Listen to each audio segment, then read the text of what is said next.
పరిశుద్ధులు అన్ని చోట్ల ఉంటారు కదా, వాళ్ళ వల్ల ఏర్పడిన వివాదాలు ఇవన్నీ కూడా, వాళ్ళ వల్ల కలిగిన సమస్యలు ఇవన్నీ కూడా వాస్తవ రూపం అది కాదు. బైబిల్లో పౌలు గారి సువార్త ఆయన్ని గుర్తించమని చెప్పడమే కానీ అవి మార్చుకో ఇవి మార్చుకోమని చెప్పట్లేదు. ఆయన్ని గుర్తించిన తర్వాత ఆయనకు నచ్చినట్లు మారమంటున్నాడు అంతే. ఇక ఫైనల్గా ఎందుకని మానవులు ఆ ఒక్కరిని గుర్తించలేకపోతున్నారు తెలుసా? చూడండి, శ్రీమదాంధ్రవచన శుక్లయజుర్వేదము, శ్రీమదాంధ్రవచన శుక్లయజుర్వేదము 17వ అధ్యాయం 31వ మంత్రం చదువుతున్నాను. రైట్, నేను చదువుతున్నాను చూడండి.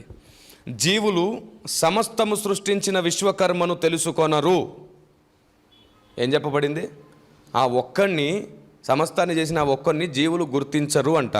ఎందుకు గుర్తించరో తెలుసా అండి? సాంప్రదాయాల ఆచారం వల్ల, వాటి వల్లే గుర్తించరంట.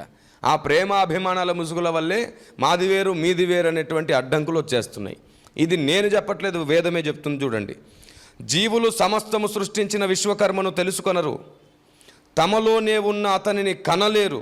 వారిని మాయా మంచు వలె ఆవరించి ఉన్నది, అది అజ్ఞానము. అందువలన వారు తమను మాత్రమే ఎరుగుచున్నారు, యజ్ఞయాగాదులు చేయుచు ఇహపర భోగముల యందు తృప్తి చెందుతున్నారు. ఇది ఆచార సాంప్రదాయాల్లోనే తృప్తి పడుతున్నారు. ఆయన ఎలా గుర్తుపడతారు?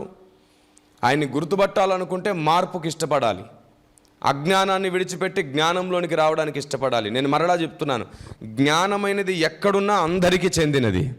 ఎందుకంటే భూప్రజలందరూ ఆయన పిల్లలు, జ్ఞానమేమో ఆయన సొత్తు. ఆయన కన్నది జ్ఞానాన్ని, ఆ జ్ఞానమే నజరేయుడైన యేసు. అందుకే యేసుక్రీస్తు అందరికీ ప్రభువు. ఆమేన్. ఇప్పుడు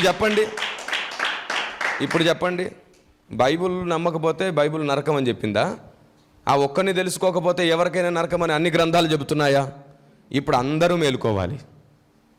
బైబిల్ని ద్వేషించొద్దు, వేదాన్ని ద్వేషించొద్దు, ఏ గ్రంథాన్ని ద్వేషించొద్దు. అందరూ మేలుకొని ఆ ఒక్కడెవరో వెతికితే చాలు, ధరణి మొత్తం ఏక కుటుంబం అయిపోతుంది, వసుధైక కుటుంబం అని పిలువబడుతుంది. సర్వే జనా సుఖినో భవంతు.